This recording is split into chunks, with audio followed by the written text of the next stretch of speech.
ever want to be overconfident. It's racing. When you take that green flag, anything can happen.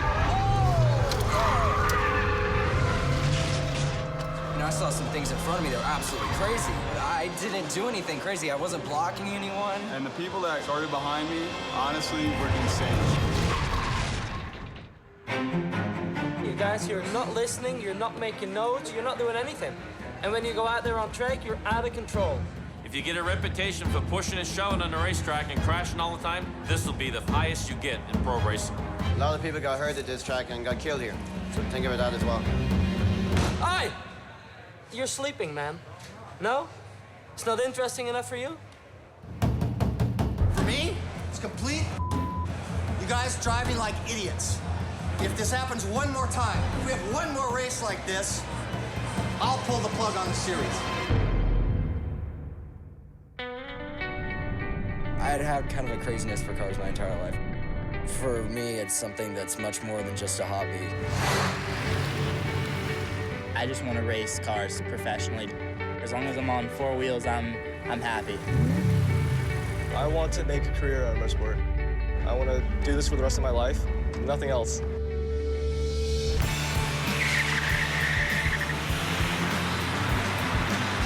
This is the first clean diesel-powered series in the world. This series is for young, non-professional drivers who are entering into a full-bodied stock car, allowing them to go on a track and become a professional racer.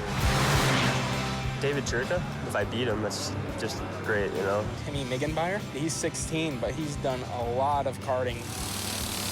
I've always been the youngest, but that doesn't really mean anything. I'm an Operation Iraqi Freedom veteran. When you're on the racetrack or whether you're in a war zone, you need to be able to put your nerves on the back burner and focus on the task at hand. Woo! In a race, when you're in a battle, it's a rush. I got no problem going side by side with anybody.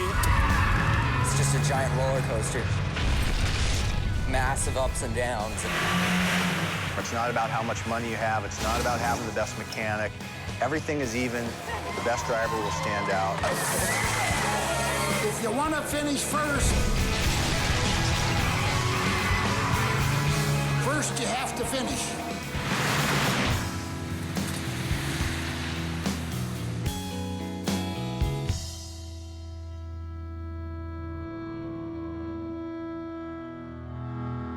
Does the world really need another racing series? It does if the series sets out to prove that auto racing can be fast and green. The Volkswagen Jetta TDI Cup Series was founded based on what they're doing in Germany right now with the Polo Cup. Taking that formula for, a driver development series and bringing it to the U.S., giving young drivers a chance to start their racing careers. What's up, bro? We have asked young drivers who are between 16 and 26 years old with no professional racing experience to come to the series. We're going to put them through what we call driver selection. We're going to test them on an autocross course. We're going to test them on a go-kart track.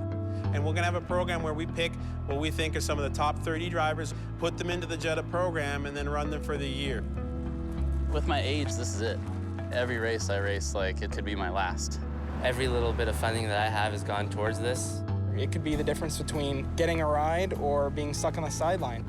Out of 600 applicants, 100 were invited to driver selection. Only the top 30 drivers will be chosen to race. Your whole day today is being evaluated on how you manage and handle a vehicle. If you're constantly flying off the track or knocking over cones and things like that, you're going to get deducted points.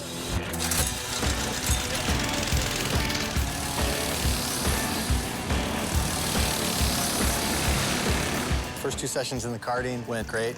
It was exactly what we expected from a grading standpoint. It was very easy to see really the best and the guys that were in full panic mode. Today, there are going to be cuts made, so we want to see who wants it more than the other person.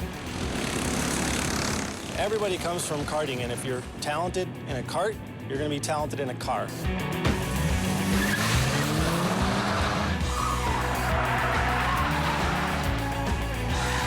The autocross is very tight, little technical course.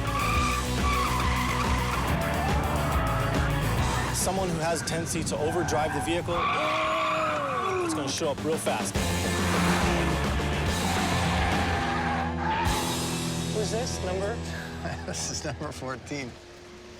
My name is Mark Pombo. I'm 25 years old. I'm from Atlanta, Georgia.